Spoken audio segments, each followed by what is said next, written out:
J'ai emmené ma fille malade aux urgences, suppliant de l'aide, mais quand le médecin est entré, mon monde s'est arrêté. C'était lui. L'homme dont j'avais fait le deuil pendant 5 ans. Celui que le monde avait déclaré mort. Le père de mon enfant. Imaginez ça. Pendant 5 ans, j'ai pleuré le père de ma fille, totalement convaincu qu'il était mort dans un tragique accident de voiture. Mais lorsque ma petite Lise de 4 ans a été transportée d'urgence aux urgences avec une fièvre avoisinant les 40 degrés, le médecin de garde qui a franchi la porte n'était autre que lui.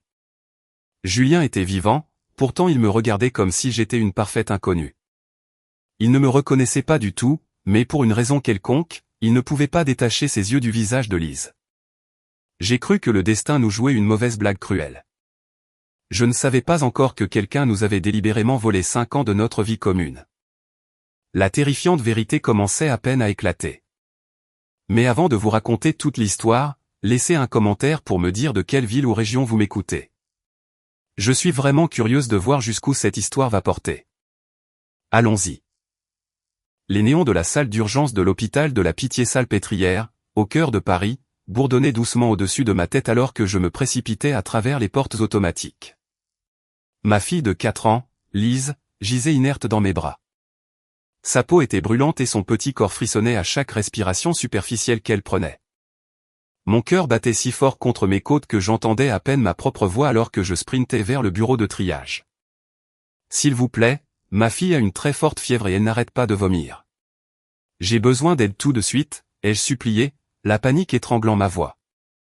Mes cheveux étaient en désordre, et je portais encore mon uniforme de femme de chambre du grand hôtel du Palais Royal.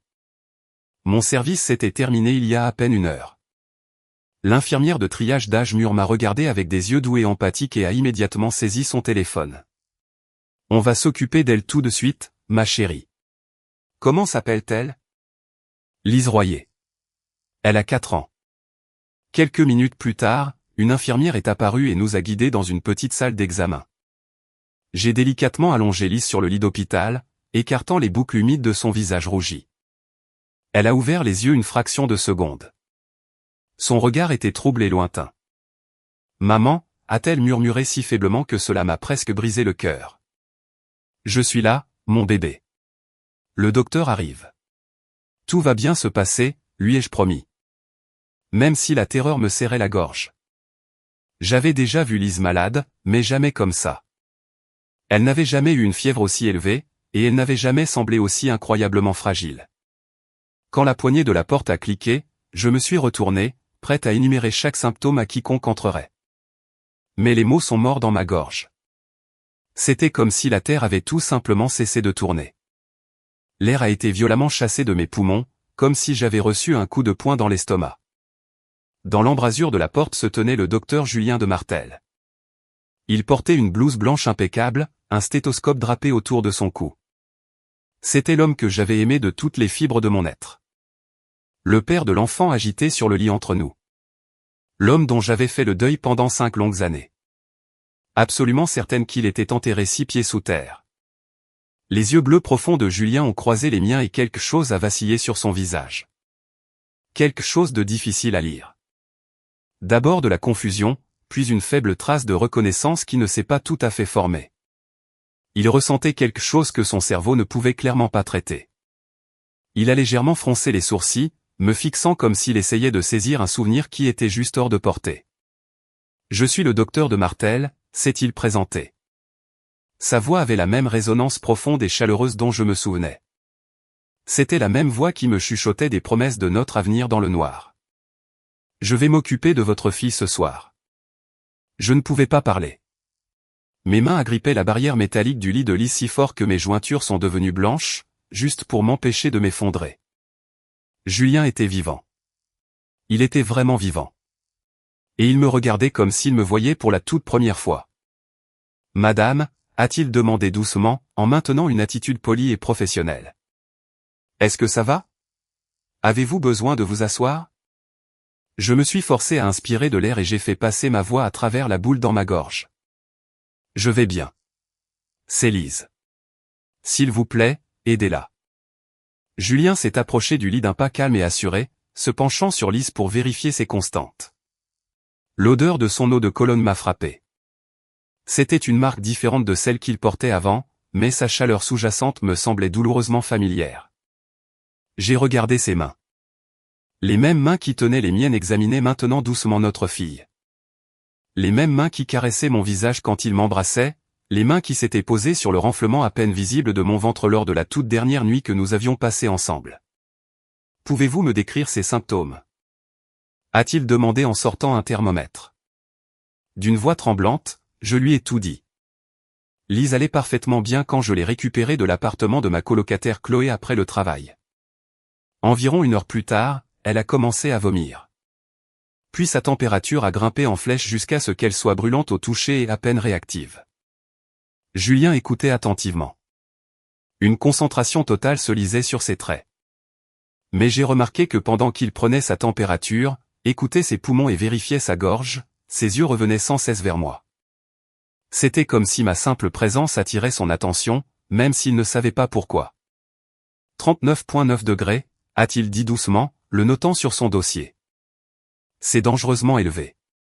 Je vais demander une analyse de sang complète, mais pour l'instant, cela ressemble à une infection bactérienne sévère de la gorge. Nous devons faire baisser cette fièvre immédiatement. Mettez-la sous perfusion et administrez-lui des antibiotiques à large spectre. Il s'est tourné vers le couloir pour appeler une infirmière. Et je fixais aveuglément l'arrière de sa tête, les cheveux noirs bouclant légèrement sur son col et la pente familière et large de ses épaules. 5 ans. Pendant 5 longues années, j'ai cru que Julien était mort. 5 ans de deuil, de lutte acharnée pour survivre. D'élever notre fille sans la moindre aide. Et maintenant, il se tenait juste en face de moi, vivant et respirant, mais sans aucun souvenir de moi ou de la vie que nous avions construite. Une infirmière pédiatrique est entrée en courant et Julien a calmement transmis les ordres pour les médicaments et la perfusion. Alors qu'elle commençait à préparer Lise, il m'a de nouveau regardé. Je dois poser quelques questions sur ses antécédents médicaux. Est-ce que Lise est allergique à des médicaments? A-t-elle des maladies chroniques? Est-elle à jour dans ses vaccinations? Aucune allergie, aucune maladie chronique. Elle est entièrement vaccinée, ai-je répondu en pilote automatique, regardant l'infirmière insérer l'aiguille de la perfusion dans la petite main de Lise. Lise a laissé échapper un faible gémissement, et je me suis instantanément penché pour lui caresser les cheveux et l'apaiser. Et son père, a demandé Julien, son stylo planant au-dessus de la tablette. Y a-t-il un moyen de le contacter? Nous aimons obtenir un historique médical familial complet des deux côtés si possible. La question m'a frappé comme un train de marchandises. J'ai levé les yeux et les regardé droit dans le visage, cherchant désespérément le moindre signe microscopique qu'il se souvenait de moi, de nous, de l'avenir qui nous avait été violemment volé. Mais je n'ai rien vu d'autre qu'une curiosité polie et professionnelle mêlée à cette étrange attraction magnétique dans ses yeux chaque fois que nos regards se croisaient. Son père n'est pas dans sa vie, ai-je finalement réussi à articuler. Quelque chose d'inattendu a traversé le visage de Julien. Peut-être de la tristesse, peut-être de la sympathie. Cela a disparu si vite que je me suis demandé si je l'avais imaginé. Je comprends, a-t-il dit doucement.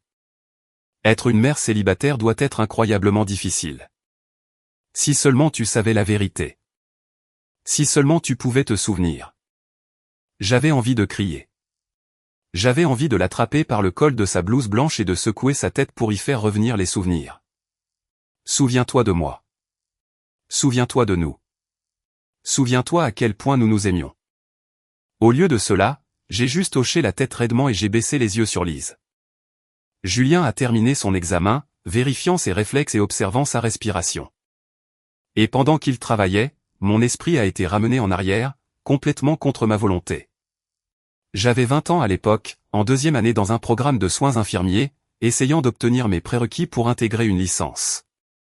Je travaillais à temps partiel à la cafétéria de l'hôpital Cochin juste pour payer mes frais de scolarité et joindre les deux bouts. Mes parents m'aidaient quand ils le pouvaient, mais l'argent était toujours un problème. J'ai grandi dans une petite ville industrielle en difficulté en Normandie, à environ 4 heures de Paris. Mon père travaillait dans une usine de pièces automobiles et ma mère faisait des retouches chez un pressing local. Être accepté dans une école d'infirmière à Paris était mon ticket d'or, une chance de sortir de cette petite ville et de me construire une vraie vie. Julien de Martel venait d'un univers complètement différent. Il avait grandi à Saint-Germain-des-Prés, baignant dans la vieille bourgeoisie et les privilèges. Il était le fils d'Éléonore et Richard de Martel, en gros la royauté parisienne. Son père siégeait au conseil d'administration de la moitié des hôpitaux privés de la région et sa mère dirigeait une énorme fondation philanthropique. Julien était dans sa dernière année de médecine. Il était brillant, farouchement ambitieux, et tout le monde savait qu'il était destiné à de grandes choses. Nous nous sommes rencontrés à la cafétéria de l'hôpital. J'étais en pause déjeuner, pratiquement morte de fatigue après un double service épuisant. Nous avons tous les deux tendu la main vers le tout dernier sandwich d'un d'avocat dans le réfrigérateur au même moment, nos mains se frôlant. Quand nos regards se sont croisés, c'est comme si la force gravitationnelle de toute la pièce avait changé. Du moins, c'est exactement ce que j'ai ressenti. Oh, désolé, ai-je dit rapidement en retirant ma main. Prenez-le, a souri Julien, et mon cœur a complètement raté un battement. Et si on le partageait? Au fait, je suis Julien, un étudiant en médecine qui n'a clairement aucune compétence en gestion du temps quand il s'agit de déjeuner. Nous avons partagé le sandwich. Plus tard cette semaine-là, nous avons pris un café. Finalement, nous avons commencé à partager nos rêves, nos angoisses, et tous ces espoirs secrets et fragiles que nous n'avions jamais osé avouer à personne d'autre. Avant même de m'en rendre compte, j'étais éperdument amoureuse de lui. Julien m'a courtisé avec une confiance qui me coupait le souffle. Il laissait constamment des fleurs pour moi à l'accueil de l'hôpital. Il m'apportait des cafés au lait pendant mes longues nuits d'études, laissant de jolis petits post-it collés entre les pages de mes manuels d'anatomie.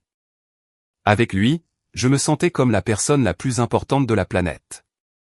Ma famille ne va pas t'accepter, m'a-t-il dit un soir, environ 3 mois après le début de notre relation. Nous étions allongés sur une couverture dans le jardin du Luxembourg, regardant les étoiles au-dessus des toits de la ville. Tu ne viens pas du monde qu'ils jugent acceptable. Tu ne fréquentes pas leur cercle. Tu es l'exact opposé de ce qu'ils ont toujours prévu pour moi. Mon cœur s'est serré. Alors peut-être devrions-nous arrêter de nous voir. Julien s'est tourné sur le côté pour me regarder, ses yeux bleus féroces de détermination. Je n'avais pas fini. Je me fiche de ce qu'ils pensent. Je t'aime, Évelyne Royer. J'aime ta détermination, ta gentillesse, ton acharnement. J'aime la façon dont ton visage s'illumine quand tu parles de devenir infirmière et de défendre les patients. J'aime que tu saches ce qu'est le vrai travail. Tu es réelle, Évelyne. Tu es plus authentique que n'importe qui que j'ai jamais rencontré de toute ma vie. Je te choisis, et je te choisirai toujours. Il pensait chaque mot. Au cours de l'année suivante, Julien m'a protégé du monde élitiste et critique de sa famille. Nous sortions avec ses amis de la faculté de médecine, et à ma surprise, la plupart d'entre eux m'ont adoré une fois qu'ils ont appris à me connaître. Nous étudions ensemble, rêvions ensemble, et dans les heures calmes de la nuit, nous construisions le plan de nos vies. Et puis j'ai découvert que j'étais enceinte. Je me souviens du moment exact où j'étais assise sur le sol en lino fissuré de la petite salle de bain hors de prix de mon appartement à Montreuil, fixant les 2 lignes roses sur le test de grossesse. J'étais terrifié et émerveillé à la fois. J'avais 21 ans, encore à l'école d'infirmière et survivant à peine financièrement. Mais quand je l'ai dit à Julien, il m'a soulevé et m'a fait tourner dans le salon exigu. Il a ri comme s'il venait de gagner au loto. On va avoir un bébé, a-t-il dit, tenant mon visage dans ses mains, ses yeux brillants. Évelyne, on va être parents. C'est merveilleux, mais je suis encore à l'école. Nous ne sommes pas mariés, et ta famille. On s'en occupera, l'interrompit fermement Julien. Je t'aime, et je veux t'épouser. Je veux passer le reste de ma vie avec toi. Un bébé ne fait qu'accélérer notre calendrier, c'est tout. On va s'en sortir, Évelyne. Ensemble, on peut tout affronter. Sa confiance inébranlable m'a rassuré. Nous avons commencé à faire des plans. Julien terminait ses études de médecine dans 3 mois et commençait son internat. Nous avons décidé de nous marier à la mairie, juste nous deux, et nous nous occuperions de ses parents après. Je finirais mon diplôme d'infirmière, et nous élèverions notre bébé ensemble. Mais Éléonore de Martel avait son propre agenda. Quand nous avons finalement réuni les parents de Julien pour leur annoncer la nouvelle du bébé, cela s'est transformé en un véritable cauchemar. Éléonore m'a regardé avec des yeux froids et calculateurs et a prononcé des mots que je n'ai jamais pu effacer de ma mémoire. Vous n'en voulez qu'à son argent. Vous êtes une fille de la classe ouvrière qui a vu un gagne-pain et qui est tombée enceinte exprès. Vous n'aimez pas mon fils. Vous aimez son fonds en fiducie, son nom de famille et le style de vie qu'il peut vous offrir. Je ne vous laisserai pas détruire son avenir. Julien a explosé. Je ne l'avais jamais vu aussi furieux. Comment oses-tu lui parler comme ça, a-t-il crié à sa mère. Il a pris une profonde inspiration, sa voix devenant grave, d'un calme mortel et inébranlable. Evelyne est la meilleure chose qui me soit jamais arrivée. Je l'aime et j'aime notre enfant. Si vous ne pouvez pas l'accepter et la traiter avec respect, vous ne me laissez pas le choix. Gardez le fonds en fiducie. Gardez l'héritage. Je changerai de nom de famille s'il le faut, mais je n'abandonnerai pas ma famille. Il m'a regardé droit dans les yeux. Evelyne et ce bébé sont ma famille maintenant. Le visage d'Éléonore est devenu blanc de rage. Tu commets une erreur qui va ruiner toute ta vie. La seule erreur serait de choisir l'argent plutôt que l'amour, a rétorqué Julien en me prenant la main. Viens, Evelyne. On s'en va. Nous sommes sortis de l'immense demeure des de Martel à Saint-Germain-des-Prés. La mâchoire de Julien était serrée, et mes mains tremblaient si violemment que j'avais du mal à le tenir. Quand nous sommes montés dans sa voiture, il s'est tourné vers moi avec une tendresse qui m'a complètement fait fondre. Je pensais chaque mot, a-t-il promis, m'embrassant sur le front, les joues, et enfin les lèvres. Toi et ce bébé êtes tout mon monde. Ma mère s'en remettra ou elle perdra son fils. Je te promets, Evelyne, je passerai chaque jour à te rendre heureuse. Je serai le meilleur mari et le meilleur père. Rien ne nous séparera jamais. Ce furent les dernières paroles que je l'ai entendu prononcer. L'accident s'est produit alors qu'il rentrait à son appartement plus tard cette nuit-là. Un conducteur ivre a grillé un feu rouge à une intersection dans le centre de Paris, percutant la voiture de Julien à 110 km/h. 2 heures plus tard, mon téléphone a sonné. Julien avait été transporté d'urgence à l'Institut de Martel, un hôpital privé haut de gamme que sa famille possédait pratiquement. Il était dans un état critique. J'ai couru sous la pluie battante, mon cœur s'étant logé dans ma gorge. Je priais à chaque pas pour arriver à temps. Mais quand j'ai fait irruption par les portes de l'hôpital, Éléonore de Martel m'attendait dans le hall. Il est mort, a-t-elle déclaré, sa voix aussi froide et dure que du béton. Mon fils est mort, et c'est entièrement de votre faute.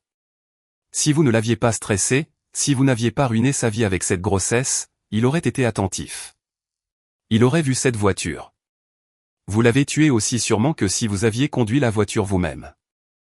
Le sol s'est littéralement dérobé sous mes pieds. Non, non, c'est impossible. S'il vous plaît, je dois le voir. Je dois le voir. Éléonore s'est placée devant moi, bloquant l'accès à l'ascenseur. Il est parti. Il n'y a rien à voir pour vous. Maintenant, vous devez réfléchir très attentivement à votre prochain mouvement. Vous portez l'enfant de mon fils, mais je ne vous accepterai jamais, jamais. Vous n'obtiendrez aucune aide financière de ma part, et je ne reconnaîtrai jamais ce bébé comme mon petit enfant. La chose la plus intelligente que vous puissiez faire est d'interrompre la grossesse et de disparaître. Je vous ferai un chèque de 100 000 € tout de suite pour que vous sortiez par ces portes et ne reveniez jamais. J'étais trop anéantie, trop complètement détruite pour même parler. J'ai titubé hors de cet hôpital et suis retournée sous la pluie glaciale. Mon univers entier avait été réduit en cendres. Julien était mort. L'amour de ma vie, le père de mon bébé, était parti et sa propre mère m'accusait de son meurtre. Pendant les jours qui ont suivi, j'étais un fantôme. J'ai essayé désespérément d'obtenir des informations sur la date des funérailles, le lieu de son enterrement, tout ce qui pourrait m'apporter une forme de conclusion. Mais la famille de Martel m'a légalement exclu. Un puissant cabinet d'avocats parisiens m'a envoyé une lettre de mise en demeure menaçant de me ruiner si j'essayais de contacter à nouveau la famille, réitérant que je ne verrais jamais un centime de leur argent. J'étais entièrement seul. Mon rêve d'obtenir ma licence en soins infirmiers s'est évaporé. Je ne pouvais pas me permettre un loyer à Paris, des frais de scolarité élevés et un nouveau-né toute seule. C'était impossible. J'ai donc pris la décision déchirante d'abandonner et de retourner vivre chez mes parents en Normandie. Mes parents m'ont accueilli sans hésiter, même s'ils n'avaient presque rien. J'ai trouvé un travail de femme de ménage et j'ai servi dans un restaurant local, mettant chaque euro que je gagnais dans un bocal pour le bébé qui grandissait en moi. Lise est née un matin pluvieux d'avril. À la seconde où on l'a posée sur ma poitrine, j'ai su que j'avais fait le bon choix. Elle avait les yeux bleus perçants de Julien et ses cheveux noirs ondulés. Chaque fois que je la regardais, je voyais l'héritage vivant de l'homme que j'aimais. J'ai déversé tout mon chagrin, tout mon amour et toute mon énergie pour lui donner une belle vie. Les années suivantes ont été épuisantes. Nous étions constamment fauchés. Je cumulais plusieurs emplois, nettoyant des maisons le jour, servant des tables le soir, prenant des petits boulots le week-end. Mes parents aidaient à garder Lise, mais leur santé déclinait, et cela devenait de plus en plus difficile pour eux. Il y avait des jours où j'avais l'impression de me noyer, portant le poids de tout ce que j'avais perdu tout en essayant d'être une mère parfaite. Puis, il y a 2 mois, mon ancienne camarade de chambre de l'école d'infirmière, Chloé, m'a appelé. Elle avait terminé ses études et s'en sortait très bien. Elle avait aussi récemment pris un poste de responsable d'étage au Grand Hôtel du Palais Royal à Paris, et ils avaient désespérément besoin de personnel de ménage.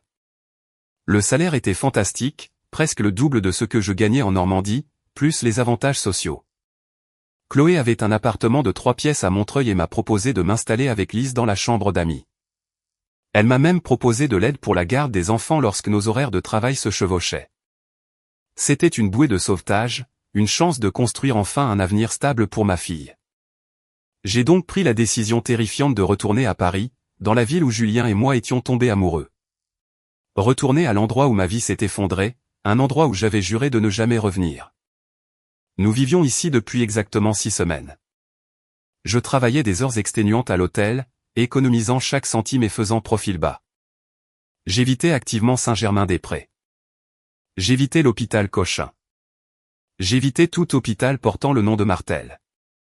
Mais apparemment, l'univers n'en avait pas fini avec moi.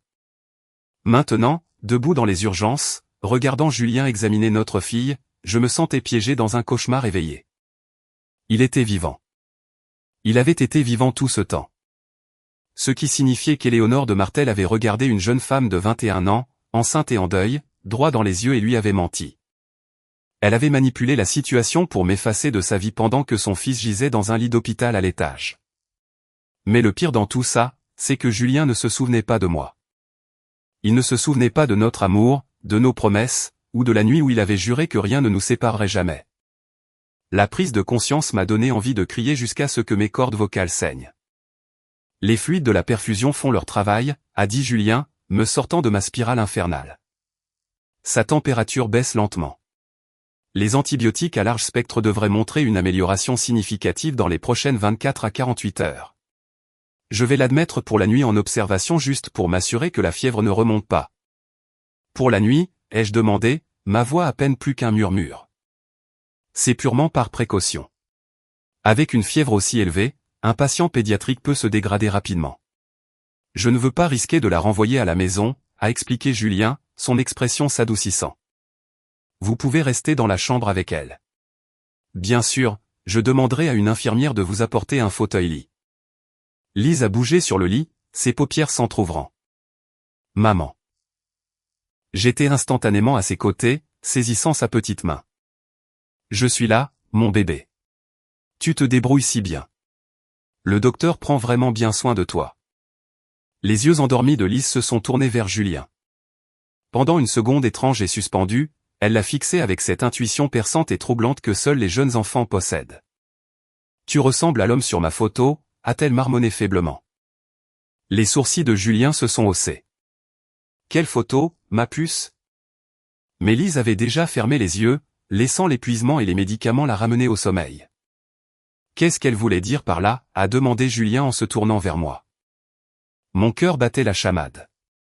À côté du lit de Lise dans l'appartement de Chloé, il y avait une photo encadrée de Julien. Je la lui avais montrée 1 million de fois, lui racontant des histoires sur le papa qu'elle n'avait jamais connu. Elle a une imagination débordante, ai-je menti rapidement, évitant son regard. La forte fièvre la rend probablement confuse. Julien a hoché la tête lentement, mais je pouvais voir la curiosité intense brûler dans ses yeux aux côtés de ce même magnétisme inexplicable qui l'attirait vers moi. Je reviendrai la voir dans environ 1 heure, a-t-il dit doucement. Essayez de vous reposer. Vous avez l'air épuisé. Quand la porte s'est refermée derrière lui, je me suis effondré sur la chaise en plastique de l'hôpital. Tout mon corps s'est mis à trembler. Je devais réfléchir. Je devais reconstituer ce qui s'était passé il y a 5 ans. Éléonore m'avait dit qu'il était mort. Un mensonge. Julien avait été vivant tout ce temps, poursuivant ses études de médecine, terminant son internat, vivant sa vie, complètement inconscient de mon existence. Ce devait être un traumatisme crânien. Il avait perdu la mémoire dans l'accident. Et sa mère impitoyable avait saisi l'opportunité. Elle m'avait dit qu'il était mort. Mais que lui avait-elle dit à lui? Que je n'étais qu'une aventure d'un soir? Que notre bébé n'existait pas? Une rage chaude et venimeuse s'est allumée dans ma poitrine. Éléonore de Martel nous a volé 5 ans. Julien aurait pu élever sa fille. Lise aurait pu avoir son père.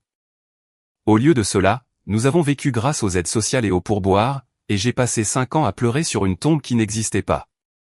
Mais la colère s'est rapidement transformée en un sentiment d'impuissance insupportable. Julien était vivant. Il se tenait à 15 mètres de moi, mais il ne savait pas qui j'étais. Il me regardait comme une mère stressée aux urgences, rien de plus.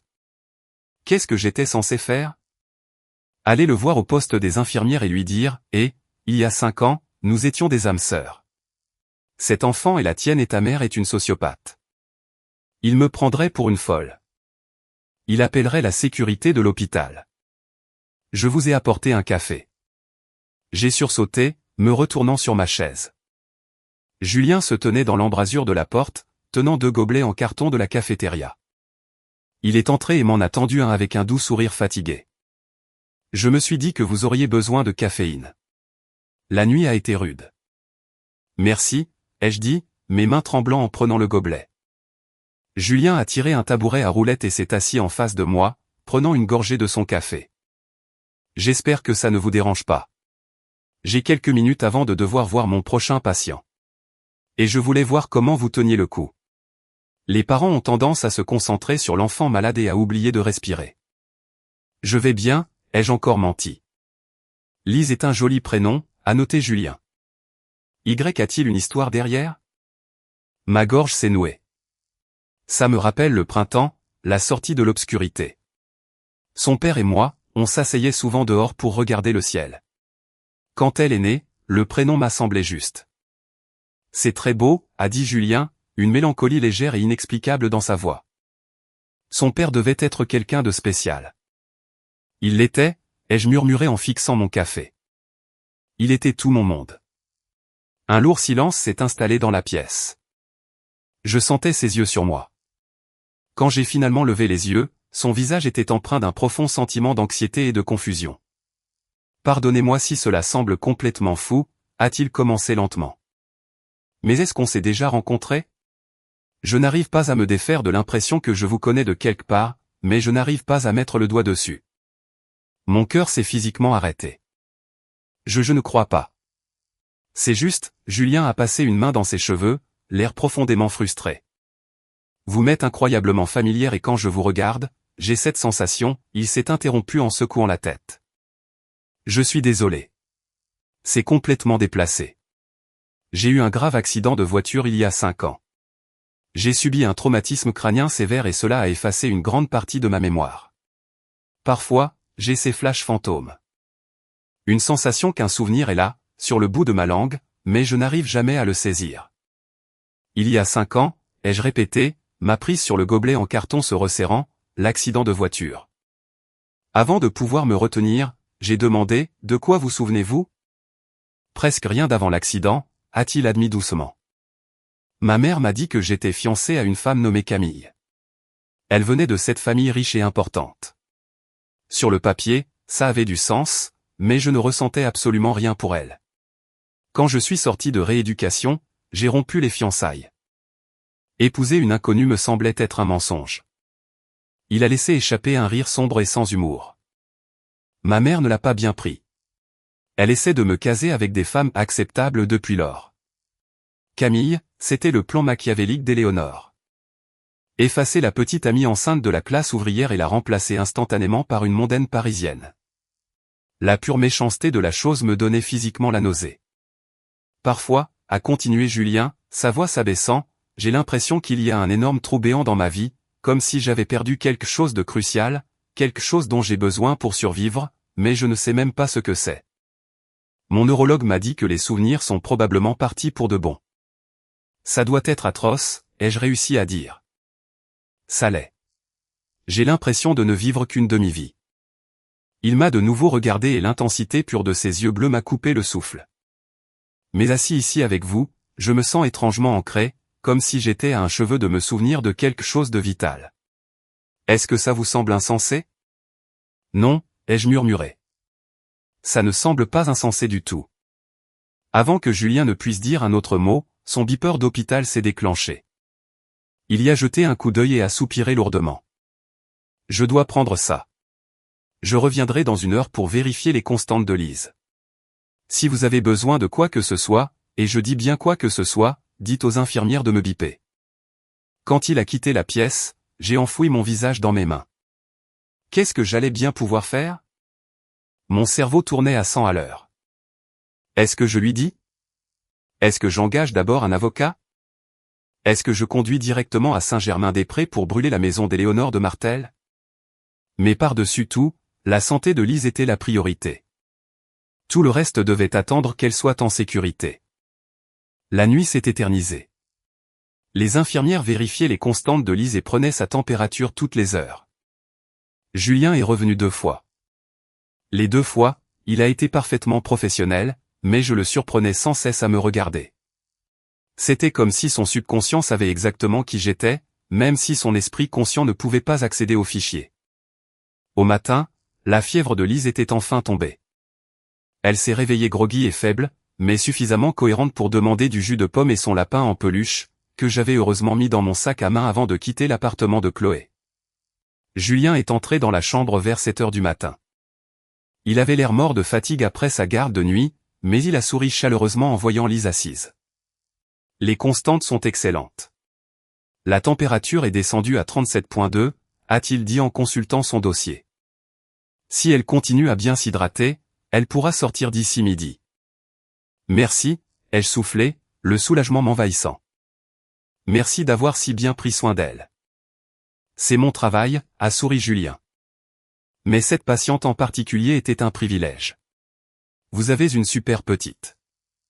Il s'est accroupi à côté du lit pour être au niveau des yeux de Lise. Comment te sens-tu, ma grande? Mieux, a-t-elle couiné. Elle a penché la tête, ses yeux bleus vifs se fixant sur son visage avec une attention intense. Tu ressembles vraiment à l'homme sur ma photo. Lise, ma chérie, j'ai commencé, paniqué, mais Julien a levé une main doucement. Quelle photo, Lise? Peux-tu me le dire? Lise m'a d'abord regardé. Mon cœur vibrait pratiquement hors de ma poitrine. Mais je lui ai fait un petit signe de tête résigné. Quel mal de plus la vérité pourrait-elle vraiment faire à ce stade? Maman garde une photo de mon papa à côté de mon lit, a expliqué Lise simplement. Il est mort avant ma naissance. Mais maman dit qu'il m'aimait beaucoup. Tu as exactement son visage. L'air dans la pièce s'est évaporé. Un silence total et suffocant. Le visage de Julien a perdu toute couleur. Ses yeux se sont écarquillés alors qu'il fixait Lise. Puis, lentement, douloureusement, il a tourné la tête pour me regarder. Evelyne, a-t-il dit, sa voix complètement vide. Il s'est levé lentement. Pouvons-nous sortir dans le couloir 1 minute? Mes jambes étaient en coton, mais je les suivis dehors. À la seconde où la lourde porte en bois s'est refermée derrière nous, Julien s'est tourné vers moi. Son expression était un mélange explosif de choc, de réalisation horrifiante et d'un espoir désespéré et terrifiant. Elle a 4 ans, a déclaré Julien, sa voix tendue et tremblante. Mon accident a eu lieu il y a 5 ans. Vous avez dit que son père était mort. Il a fait une pause, le puzzle macabre s'assemblant dans son esprit. Mais je ne suis pas mort, Evelyne. Je suis juste là. Et cette petite fille là-dedans à mes yeux. Elle a mes cheveux. Elle ressemble exactement aux photos d'enfance que ma mère m'a montrées. Je ne pouvais pas parler. Les larmes que j'avais retenues pendant 5 ans ont finalement coulé, chaudes et rapides sur mes joues. Dites-moi la vérité, a plaidé Julien, sa voix se brisant. S'il vous plaît, mon Dieu, dites-moi. Est-ce que Lise est ma fille? Oui, ai-je sangloté, le mot s'arrachant de ma gorge. Elle est à toi. Elle est à nous. Julien a physiquement reculé d'un pas. Il a dû poser une main contre le mur juste pour garder l'équilibre. Oh mon Dieu, a-t-il étouffé, pressant son autre main sur sa bouche. J'ai une fille. J'ai une fille de 4 ans, et je ne l'ai jamais su. Il m'a regardé, les larmes au bord de ses propres yeux, luttant en vain contre ses émotions. Pourquoi ne me l'avez-vous pas dit? Pourquoi? Il s'est arrêté, la vérité horrible se faisant jour. Vous avez dit que son père était mort. Vous pensiez vraiment que j'étais mort? Votre mère m'a dit que vous étiez mort, ai-je crié, le barrage cédant enfin. La nuit de l'accident, j'ai couru à l'hôpital. Elle m'a accueilli dans le hall. Elle m'a dit que vous n'aviez pas survécu. Elle m'a accusé de l'accident. Elle a dit que j'avais ruiné votre vie. Et elle m'a offert 100 000 € pour avorter et disparaître. J'étais détruite, Julien. Je pensais t'avoir perdu pour toujours. Le visage de Julien est passé du choc blême à un rouge profond et violemment colérique. Ma mère t'a dit que j'étais mort, a-t-il répété, sa voix devenant sombre et létale. Elle nous a menti à tous les deux. Pendant 5 ans, elle m'a laissé croire que je n'avais personne, que j'étais fiancé à une étrangère, que je n'avais pas de famille qui m'aimait. Il tremblait maintenant, la rage le consumant complètement. Et tu as élevé notre bébé toute seule, vivant dans la pauvreté, pensant que je t'avais abandonné. Je suis tellement désolé, ai-je pleuré. J'aurais dû me battre plus fort. J'aurais dû exiger de voir ta chambre. J'aurais dû, Julien ne m'a pas laissé finir. Il a comblé la distance entre nous et m'a attiré dans une étreinte féroce et désespérée. Il me tenait si fort que c'était comme s'il avait peur que je disparaisse dans les airs. Même s'il n'avait pas ses souvenirs, même si j'aurais dû lui sembler être une étrangère, être dans ses bras me donnait exactement l'impression de rentrer à la maison. J'ai enfoui mon visage dans sa poitrine, et 5 ans d'agonie refoulée sont sortis de moi en sanglots violents. N'ose surtout pas t'excuser, a ordonné Julien férocement, ses propres larmes imprégnant mes cheveux. Ce n'est pas ta faute. C'est de sa faute. Ma mère nous a fait ça. Elle a volé ma fille, mais elle ne va pas voler son père. Il s'est reculé juste assez pour regarder mon visage, essuyant mes larmes avec ses pouces. Je ne me souviens pas de toi, Evelyne. Je ne me souviens pas de notre passé, mais en te tenant dans mes bras maintenant, mon âme te reconnaît. Je sais exactement où est ma place. Je t'aimais tellement, ai-je murmuré. Je n'ai jamais cessé. Julien a pressé son front contre le mien. Aide-moi à me souvenir. S'il te plaît, je veux te connaître à nouveau. Je veux tout savoir sur nous, et je veux rencontrer ma fille. Pendant l'heure qui a suivi, alors que Lise dormait, je me suis assise dans la chambre d'hôpital et je lui ai tout raconté.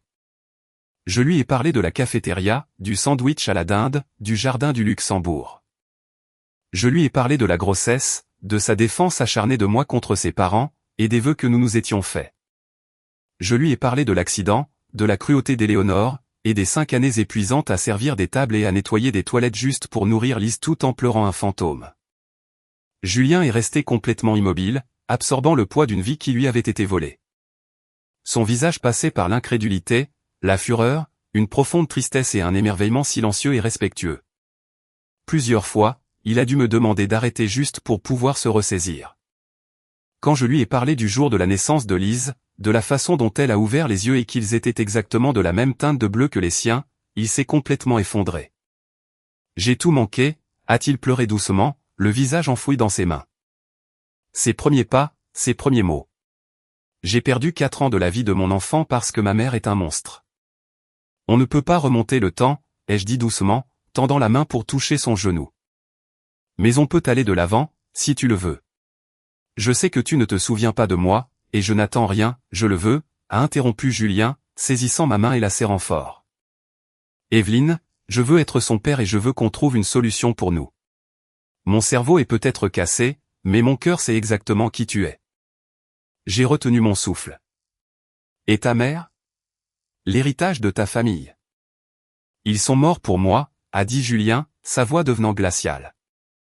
Si ma mère est capable de me cacher mon propre enfant et de me laisser vivre un mensonge pendant 5 ans, je ne veux d'elle nulle part près de moi ou de ma fille. Je maintiens exactement ce que je lui ai dit il y a 5 ans. Je te choisis.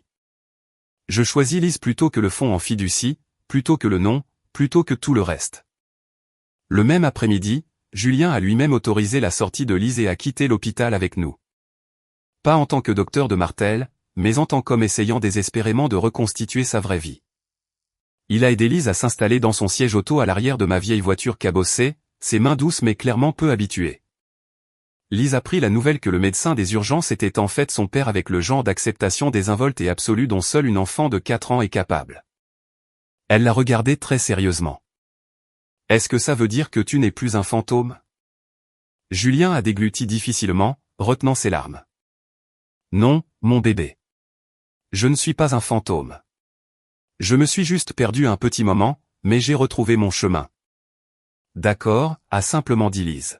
« Tu peux venir voir ma chambre chez Tati Chloé.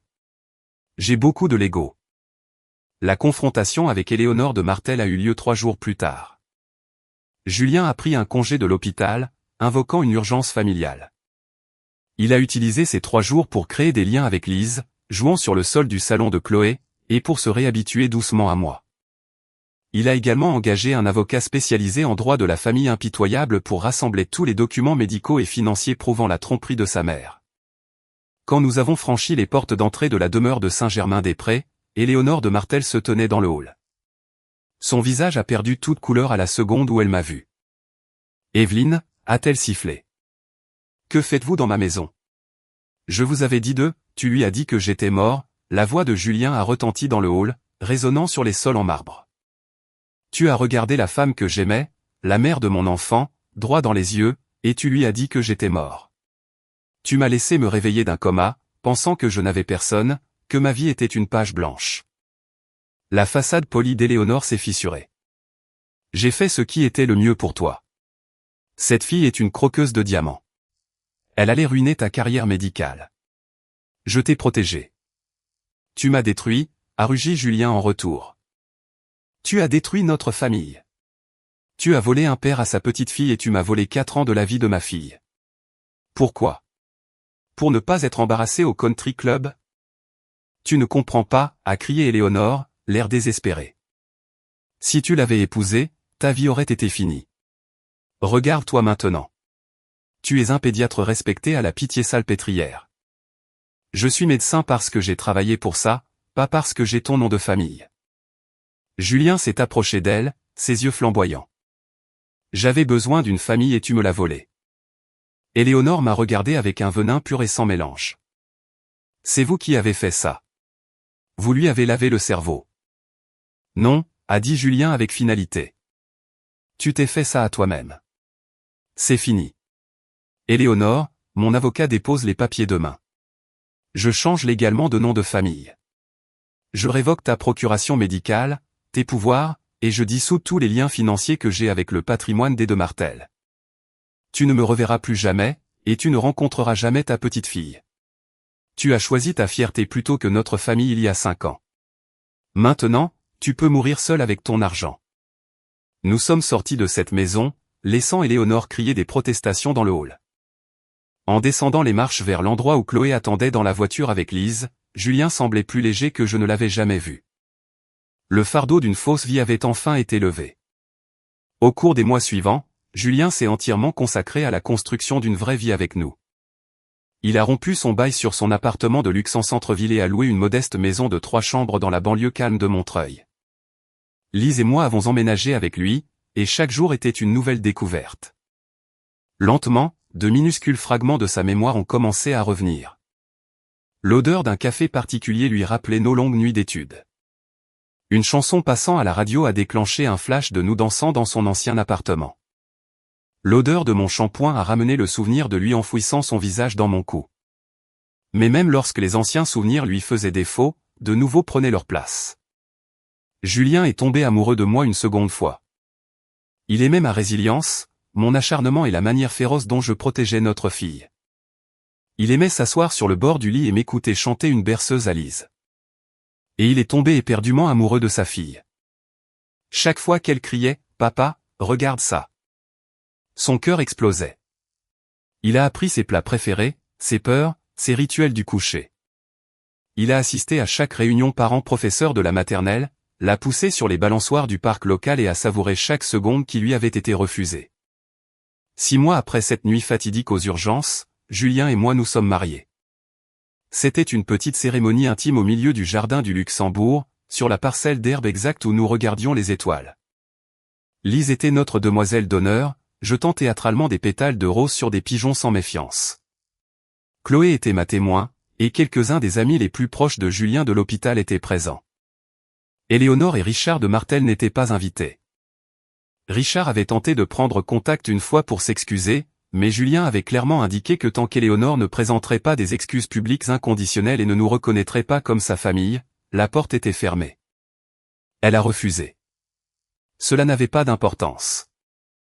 En marchant sur cette allée herbeuse dans une simple robe blanche, tenant la main de Lise, j'ai regardé Julien qui m'attendait. Il semblait entier.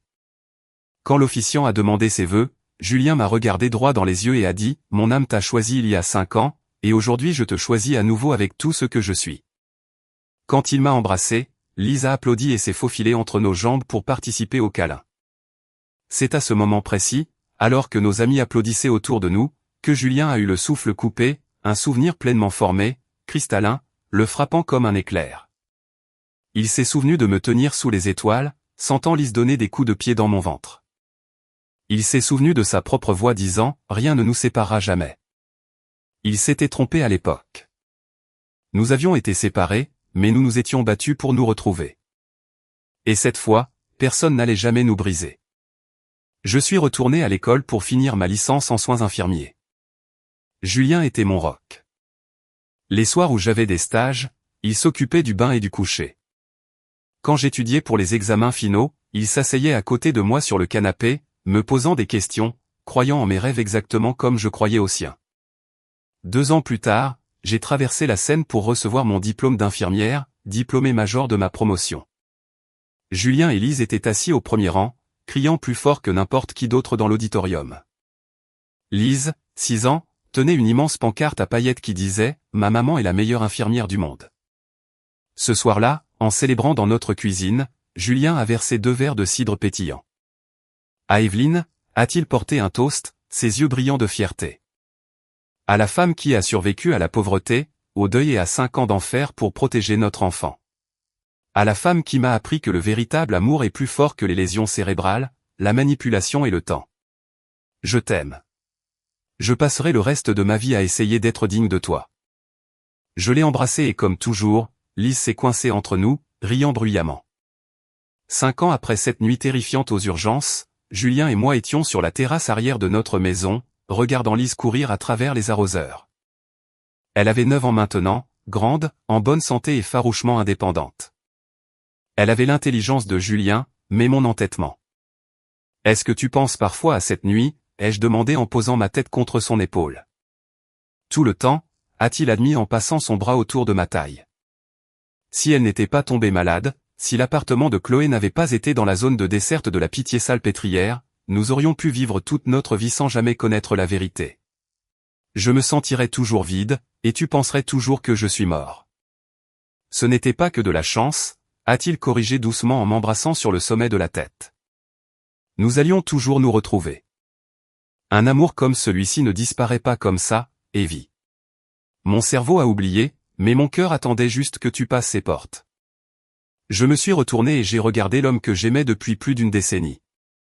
Je t'aime, docteur Julien Royer. Après avoir coupé les ponts avec la famille de Martel, il avait légalement pris mon nom de famille. C'était notre nouveau départ. Je t'aime aussi, Evelyne Royer. Il a souri en se penchant pour m'embrasser. Burke, c'est dégoûtant. Arrêtez de vous embrasser, a crié Lise depuis la pelouse, bien qu'elle riait en même temps. Nous avons perdu 5 ans. Nous avons survécu à la trahison ultime, mais à la fin, l'amour a gagné. Peut-être que ça a toujours été ainsi.